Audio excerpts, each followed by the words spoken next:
Welcome to Mastering Your Financial Life, hosted by Judy Heft, the founder and CEO of Judy Heft and Associates, Financial and Lifestyle Concierge. This year, she's celebrating 27 years in business.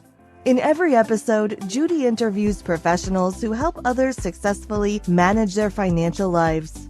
You can find this show on YouTube, LinkedIn, Apple Podcasts, Spotify, Google Podcasts, Stitcher, and more. Judy is the author of 2 books, How to Be Smart, Successful, and Organized with Your Money for a Better Today and Tomorrow, and her latest book, Mastering Your Financial Life Cycles, How to Successfully Manage Money in Every Decade of Life. You can read chapters of her books and catch prior episodes of the show at www.judithheft.com. Now, here's the host of Mastering Your Financial Life, Judy Heft.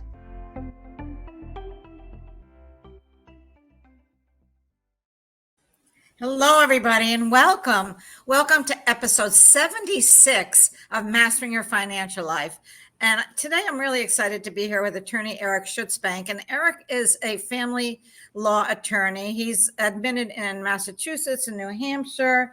He is the firm's managing partner. And Eric focuses on areas of domestic relations. He works on collaborative law. He's a mediator. He works with guardianships, custody issues, and so much more. We're going to hear all about that, and he's going to tell us really what he does. And then I'm really excited to have Eric as my guest. So welcome, Eric. Thank you, and I'm excited to be here, Judy. Thank you. My pleasure. So, there's a whole bunch of things going on. People are, money is so emotional. I always say that money is not dollars and cents.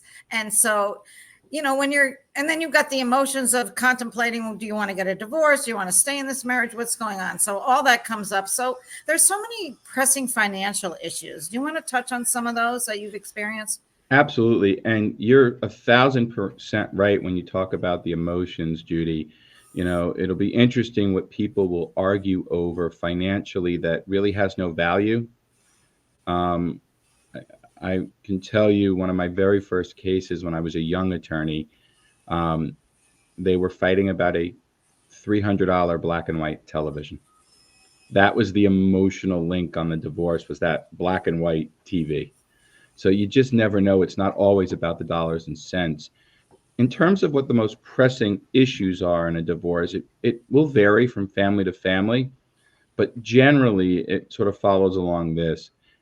What to do about paying the bills when people first separate, especially if they're not staying in the same home. How are you affording 2 households on the same income? Were you struggling to afford that one household when you were together? Is the parent who's moving out going to pay child support or spousal support or contribute to the mortgage? How is daycare being paid for? How is, if you're in private school, how is those bills being paid? That's almost one of the biggest struggles that people go through at the outset of separation. Because if they're in the same home, then they're paying the bills when they were a functioning marital unit versus a dissolving marital unit. The others, obviously, as the divorce goes on, it's going to be support, if that's warranted, asset division, payment of any debts, and division of assets and those things.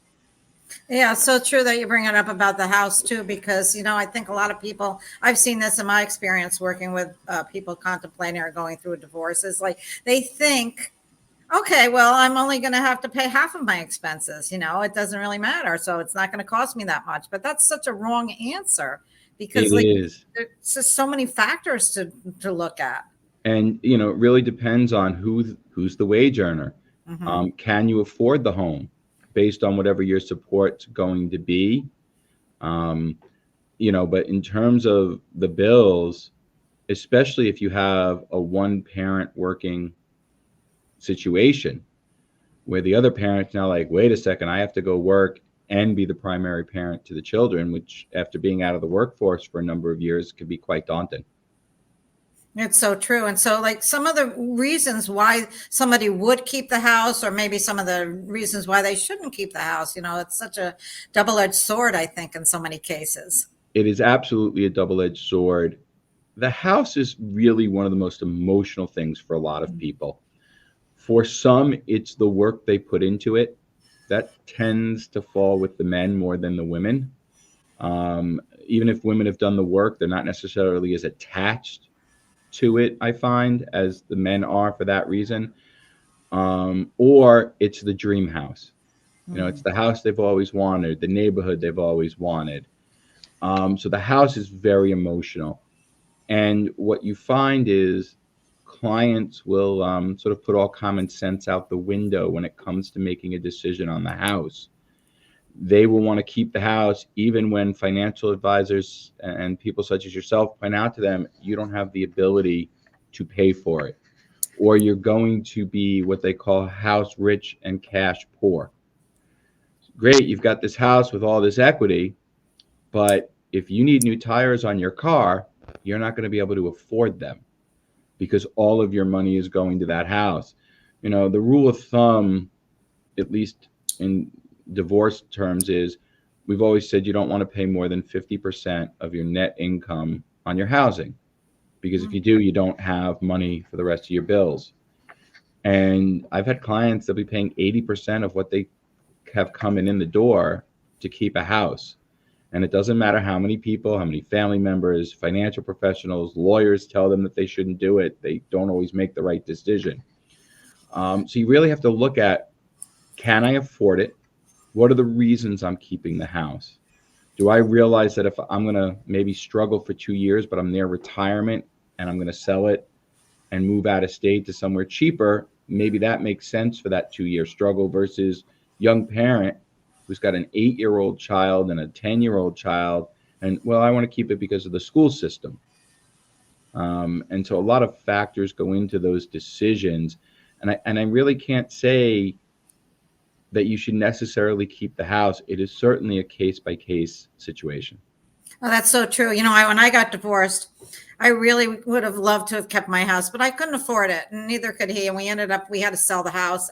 But there were so many emotions tied to it. And I think even once in a while today, and I've been divorced for almost 20 years, I think to myself, it would have been nice to have that house. But, on the other side, it would have been horrible to have that house because it was falling apart. It needed so many repairs at that point, and I just really wasn't going to be able to afford it. And part of the reason I wanted to keep it too was, maybe this was in the back of my mind, was when my daughter was a little girl, she always said, I'm going to move in the house next door and, we're all going to live happily ever after. But obviously that didn't happen, but I'm sure she would have changed her mind anyway. But it's just that kind of thing that, resonates. It's the emotions. It absolutely is. And, there's another factor now that hasn't been in play for a long time. It's interest rates. Interest rates are so high that someone who has a ton of equity in their home can't afford to buy out the other person. It's very interesting. When I first started practicing in the 1990s, the rule of thumb up in Massachusetts was they let the primary parent stay in the house till the youngest kid was 18, even if your kid was 4 years old. Late 90s, early 2000s, that started to change. What the court came to realize is it wasn't fair to the non-custodial parent to have to wait anywhere from 5 to 18 years to get their equity in what may oftentimes is the only real marital asset, and B, that non-custodial parent can't move on with their life because they can't buy another house because their name's on a mortgage, and their debt to income ratio is too high. And it started to change, and now people can still agree to do that. And often when people are a year or 2 or 3 away, or even 4 or 5, a parent will say, hey, I want my kids to finish school. Right. Let's swing it, and I'll get my payout in 5 years. And hey, the house is only going to go up in value. But selling the house is really almost more the norm these days, especially with high interest rates, because somebody can say, well, I can afford the payment I'm making now, but if it's going to double, you can't do it. And what a lot of people used to do is something called assuming the mortgage, which is when one person takes over the payment and the obligations and somebody's let out. And right now, mortgage companies, for the most part, aren't doing it. It's a combination of interest rates being higher, so they're going to get a little bit more money if they make you refi. And two, the risk factor, because interest rates and payments are so much higher, the risk factors are higher for people. Oh, that's interesting. That's something I hadn't thought about. That's really a good point to consider, because with the interest rates going up now, and yeah, assuming the mortgage, I guess that's a thing of the past. I've heard of that. People aren't doing that There's anymore as one much. or two institutions that will still do it. They'll take a look at your income and say, hey, you know what, this person can really afford it. That's great. There's not a lot of equity in the house. If they sell it, it might go underwater now. So we want to keep this person in. But short of those situations, banks are much tougher now than, say, 5-6 years ago. Mm-hmm. So what are some other individual assets? We talked about the house a little bit, but someone's going to come in with a business. And I think the big one here to talk about too is inheritance, because if you've commingled or you haven't commingled, there's so many, reasons to do it, to not do it. And, something that you have to really talk to your attorney about. Absolutely. And it's interesting that you use the word commingle, because that's a very key word.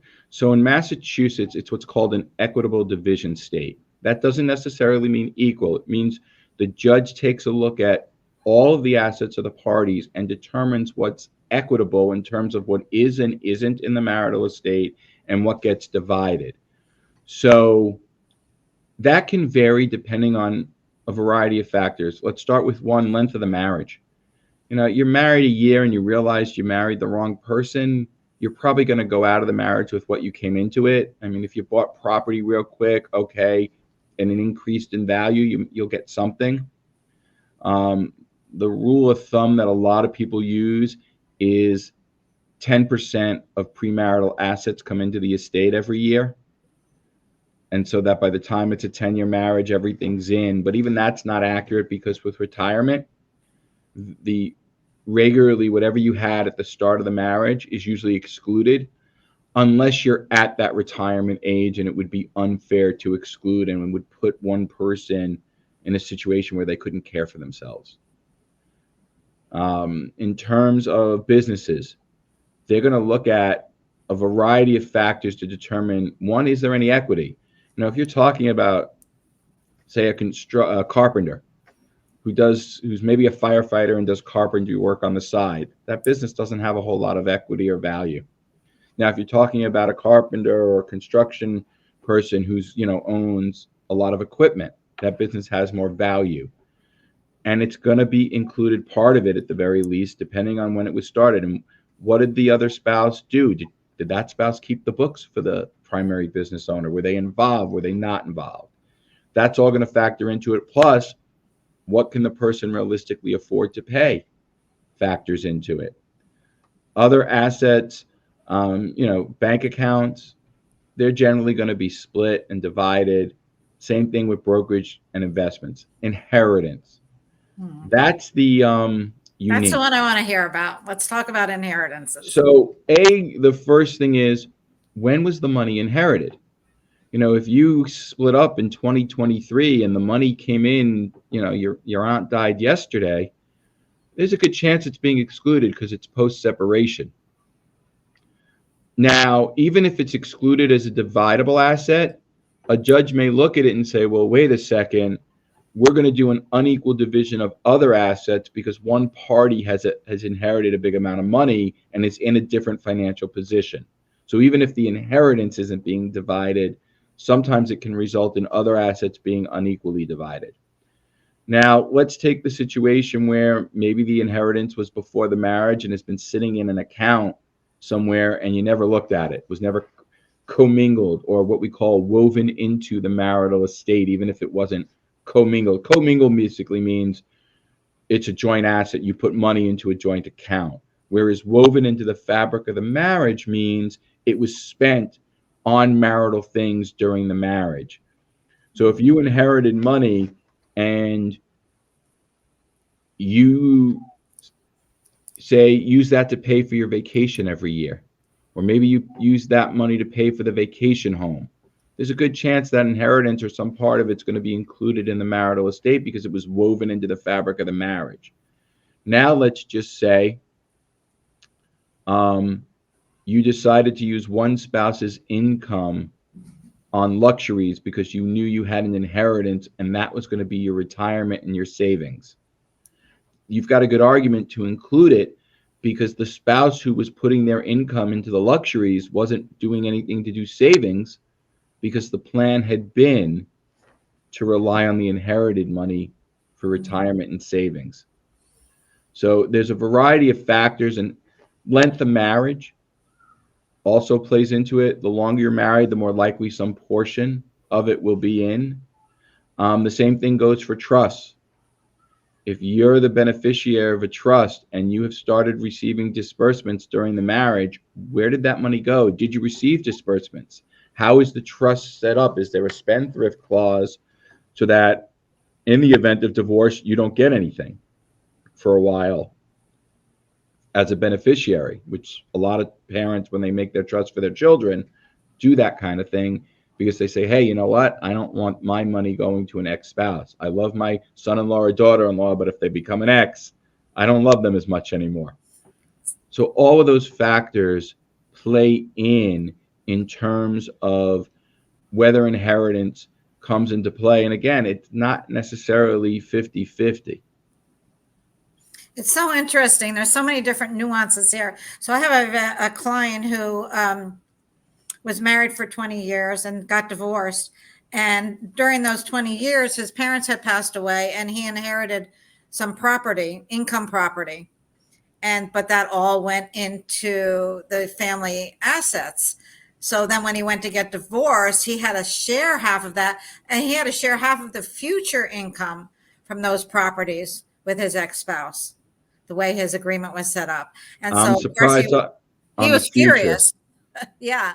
Unless I don't know the details. There's two reasons that could be. One, he could be paying a percentage of it as alimony or spousal support. Mm-hmm. Or two, if that was their retirement plan, let's just say they didn't have a 401k because they said, hey, we have this real estate that's going to pay us X number of dollars a month, and that was the plan of the marriage. I could see a court and a judge absolutely giving half for the future income of it. And what they might do is say, look, we're not going to make you sell the house. Maybe we're not going to make you give her half the value of the asset, but instead they're going to get half the value of the income from it. There's so many things to think about. And I think this is proving our point that we haven't said yet, but why it's so important to hire professionals. Because, the regular average layperson has not experienced the thoughts of divorce yet. It's nothing. You don't plan to get divorced when you get married, of course. I mean, you still might have a prenup, but that's a different story too. But, and then here you are, all of a sudden things are falling apart and you're ready to get a divorce and you think what's mine is mine, what's his is his. And there's just so many different things, so many factors that come into play. As I like to tell people, if you needed heart surgery, you wouldn't do it yourself. And why I am in no way saying that, lawyers are the same as heart surgeons. Heart surgeons are a bit above us because they're saving lives literally. But it's complicated. And the number of people who I have consultations with who walk out of here saying, I had no idea about that. My expectations were entirely wrong is a much higher number than you would think. Because you're right. Most people think what's mine is mine, what's theirs is theirs. And outside of a short-term marriage, that's likely not the case unless you can prove somebody wasn't, contributing to the financial aspects of the marriage. Then sometimes what's yours is yours and theirs is theirs will be, or there'll be an unequal distribution. So if you have someone who say wasn't working and not due to disability or legitimate reasons, that just didn't want to work, and they didn't have kids, it wasn't like they were a stay-home parent. A judge will take that into consideration and say, nah, I'm not doing an equal division here because this person was the 100% wage earner and you sat around, binging Netflix all day. Oh, I don't know if any stay-at-home moms or dads would appreciate that, though. I specifically excluded stay-at-home parents from that conversation. Okay. All right, good. No. I will tell you myself, And most judges will agree with this statement. Being a parent is often more difficult, the stay-at-home parent, than working. Absolutely. And I have nothing but the utmost respect for both stay-at-home parents and parents who manage to work and care for their kids and juggle all that. So when I say stay at home watching Netflix, I'm literally talking about someone who either doesn't have children, or their children are now 35 and 36 and have been out of the home for 10 years and they won't even work part-time, even though the spouse says, hey, we could really use the extra money. Those situations are far different than a stay-at-home parent. If you look at general laws in Massachusetts, which is General Laws Chapter 208, Section 34, one of the factors is contribution as a homemaker and to the family unit. So it's not just the money contributions. Mm-hmm. If you're raising the kids, or maybe you stayed home just to care for a sick relative, maybe I didn't work because my spouse's mother was deathly ill and I had training as a nurse, so I cared for them for 5 years because they needed round the clock care. Those things get factored in. It's not just financial contributions. Well, that's good to know. Well, let's take a little break here, Eric, and then we're going to come back and we'll delve into some more of these issues. Thank you. Excellent. Hey there. I just want to tell you a little bit about my new book that just came out called Mastering Your Financial Life Cycles. And here it is. It's how to successfully manage your money in every decade of life. I co-authored this with my CFO, Liz Levy. And together we created this manual that's going to help you through every stage of life. We talk about having a baby. We talk about young adulthood, pre-retirement, what to do when you're at that age of retirement. If you're contemplating divorce, do you need an estate plan? We cover all of these, each subject in a different chapter. And I really think that you're going to find this so helpful because at the end of every chapter, we have checklists that you can look at and you can use, and they can be a guide for you. So this is a wonderful manual that we've created. It's available on Amazon. You can also find it on our website at judithheft.com/book. And we're here for you. If you need anything, reach out. I hope you enjoy the book. Here's another picture of it, just so you know what's going on. Here it is. And I'm really proud of it. It's my second book. And I'd love to have you read it and give me your feedback. Judy Heft, judithheft.com, financial and lifestyle concierge, celebrating 26 years in business. And over the years, I've learned so much. And what I've been trying to do is impart a little bit of this knowledge to you so I can help all of you become as financially organized as I am. And we're back. We're back with Eric Schutzbank, family law attorney. So, we talked about marital assets and all these kinds of things, but how do you find out if your spouse is hiding assets? You have to get a forensic accountant in there. What do you do? You don't know. We don't know what we don't know. That's very true. The first thing to me, a lot of people think their spouse is hiding assets, especially if they don't have a lot of financial sense. If they were if the other spouse dealt with all the bills and dealt with everything, and sometimes people are just happy to let one spouse. Mm-hmm. Yep, deposit my paycheck into the joint account. I know I have money to go out with the guys every Friday night, and the mortgage seems to be paid, and living in bliss. And then they find out, wait a second, no, that didn't happen.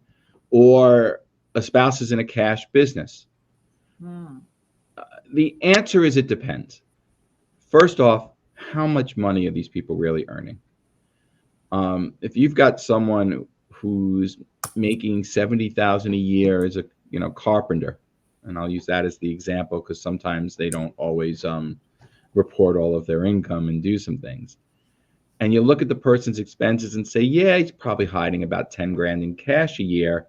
What you're going to spend to find that 10 grand isn't worth it. The next thing you're going to look at to determine if that's really an issue are tax returns. How much income have people reported for based on what their jobs are? What was coming in? Next, bank statements. If there's money that doesn't match up to pay stubs coming in, or more than they're putting on a financial statement. And in every divorce, you have to fill out what's called a financial statement. That's not like a financial statement you use, Judy, or financials. It's specific to the courts and to divorce. And so we do a lot of those for our clients. I'm very okay, familiar with that term because we help a lot of non-moneyed spouses come to us and they have no idea where to begin. And we help them get their statement of net worth together, or financial affidavits. that's good to know. It's an They name important it differently service. in every state, but yeah, we work on those a lot. So I So, understand that. and you look at it and you say, they list $3,000 a week in expenses, but they're only listing income of $1,000 a week net, and they don't have any debt. That's a clue that something is not amiss. And it could be anything from, well, they have a sugar mama or a sugar daddy helping out with the new bills now, or they're hiding money, any one of those things. And then the question is, has anything been sold? And depending on the value, whether or not it's worth it. Because forensic accountants, and you mentioned that, that's the person who's trained to do an investigation into assets and to find them. They're basically a financial private investigator. Correct. They're not cheap. They're expensive because they have to put in a lot of hours, a lot of time, and they have expertise.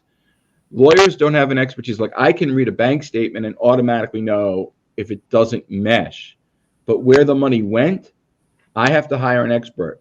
I'm no different. You come to me for the divorce stuff, and I may say to you, hey, look, we need a tax expert, or we need a child care specialist, non-financial issues. Those kind of experts come up too. So I'm going to look at it and say, okay, let's look at what your style of life is. Okay, you guys, and I'll tell you about a case I had. My client was convinced that her husband was hiding money. And because there was no way the income he was reporting could have paid for their lifestyle. And she was right about that. But what I realized in looking over the bank statements and having a financial person just to make sure I was right, look them over, was he had sold a business about 6 or 7 years earlier for a lot of money and basically lived off that savings. And that savings was now almost gone. The wife did not realize that they were living off those savings. She wasn't financially savvy, unfortunately. So that wasn't a case of hiding assets. That was a case of he didn't feel like working anymore when he sold his business. And now he wasn't financially savvy enough to figure out, hey, the money's going to run out at some point. You don't have enough to go forever. Now, if it's a significant amount of money, hey, I know for a fact there's at least 6 bank accounts with $1 million that are no longer here. That's definitely worth it. Because spending $30,000 or $40,000 to track down $1 million, that's a gamble worth taking. Right. Again, oh, gee, I think they get like $10,000 that they don't report, or mom gives them $10,000 and I don't see it anywhere this year. That kind of money, as hard as it is to accept, from a practical perspective, just isn't worth going after. So the forensic accountant will track down, they'll look at tax returns, bank statements, social security numbers. They will be able to track down often missing assets. Plus, sometimes under oath, a spouse will admit at what's called a deposition, which is just questioning under oath, that yes, I did sell my 1967 classic car to my brother for $1. Because that's where the car is, and my brother really liked the car. And often the courts, if we have some proof that an asset existed and they can't come up with why it's no longer there, they will actually attribute that to the other side, even if they don't have the actual asset.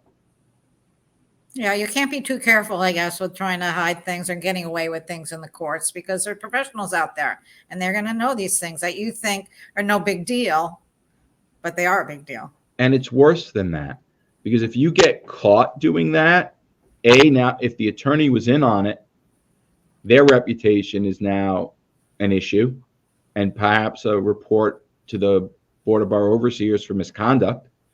And there are certainly cases where attorneys helped clients hide assets and got caught. If somebody says and comes into my office and says, we want to hide assets, I'm like, go get yourself another lawyer. I don't do that. Um, if you get caught as a spouse, not only now is that asset back in, but a court may award 100% of that asset or more than 50% of that asset to the spouse because you tried to hide it. Or they may do other punitive actions in terms of other assets. So if you decided, hey, I know my wife really loved that, painting on the wall that's worth, $100,000, and I sold it for 30. Not only is the wife getting the 30, she might get another bit of money to make up for the lost asset, even because you undersold it. So it's not worth the risk most of the time. That's so true. I think we need to educate people on, what are some of the nuances? What's going to happen if I get divorced? Am I going to, because I think, like I said earlier in our conversation, I think a lot of people go into divorce thinking they're going to it's going to cost them half as much to live. They're going to get what they deserve and blah, blah, blah. And then, they have a good lawyer that finds some things that they didn't even know existed. And, it's a lot worse than they thought it was going to be. And then factor in all those emotions and it's just a big hot mess. So it's important to have a professional that knows what they're doing, that knows where to find these things and that can guide you in the right direction. Oh, absolutely. It's critical to have an attorney representing you in the divorce process because, as you said earlier, you don't know what you don't know. And one of the things that I often have to do with clients is set their expectations to a realistic level of what's going to happen, because so many people come in with unrealistic expectations. And having a lawyer help you is important because I know the law. I also know the judges. I know what the judges I appear in front of regularly are inclined to do. I know what positions and arguments are good ones. You'd be surprised how often something that from a layperson's perspective seems like common sense is not what the law is, even though from a common sense perspective, it does make some sense. And people get emotionally attached to things. People who have to pay support are always upset about the amount, even if they're not upset about having to pay support. The number of parents and clients I have who have to pay child support, the majority of them say, look, I don't mind supporting my kid. I'm supposed to do that, right? But, oh my God, this amount, I can't afford that. And then there are those who just don't want to pay any support. And you have to really have the, as they call the come to Jesus moment with them and say, look, you're going to be paying this. And alimony's the same way. That's even more emotional than child support because people have difficulty accepting why they might have to pay spousal support to a wife. And due to some recent changes in the law in Massachusetts, a case called Kavanaugh that came down, it's almost 2 years ago now, we actually have to do alimony analysis with child support in almost every case, unless you can absolutely say these are low-wage income earners where alimony is absolutely not an issue. But even in some where you wouldn't think it is, we actually have to do the analysis now. So you never know you wouldn't know that from a layperson's perspective. I make $60,000 a year. How could I possibly afford alimony? You can't, but we still have to do the analysis now under the law. There's so many things to think about. This was a great discussion, Eric. Thank you so much for being a terrific guest. Really appreciate talking to you. I know I learned a lot, and I'm sure our listeners will too. So thank you. How can they find you? So, thank you. I really enjoyed the conversation as well. So they can find me a few ways. My website is berid-Schutzbank.com, and that's BERID-SCHUTZB as in boy, ANK.com. My email is eschutzbank@berid-Schutzbank.com. You can obviously find me on Google. I come up on the first page. And my office number is 978-655-4282. And I'm sure they can find you on LinkedIn. Oh, I'm on LinkedIn. I have a Facebook page. I'm on FindLaw. I'm on Avvo. I'm on all of the legal directories out there. That's great, Eric. Thank you so much. Thanks for being such a great guest. I really enjoyed our conversation. Thank you for being such a great host and for having me. And I thoroughly enjoyed our conversation today, Judy. Thank you, Eric. Thank you for tuning into Mastering Your Financial Life, hosted by Judy Heft. You can read chapters of her books and catch prior episodes of the show at www.judithheft.com. Thank you for your positive comments and sharing this show with others.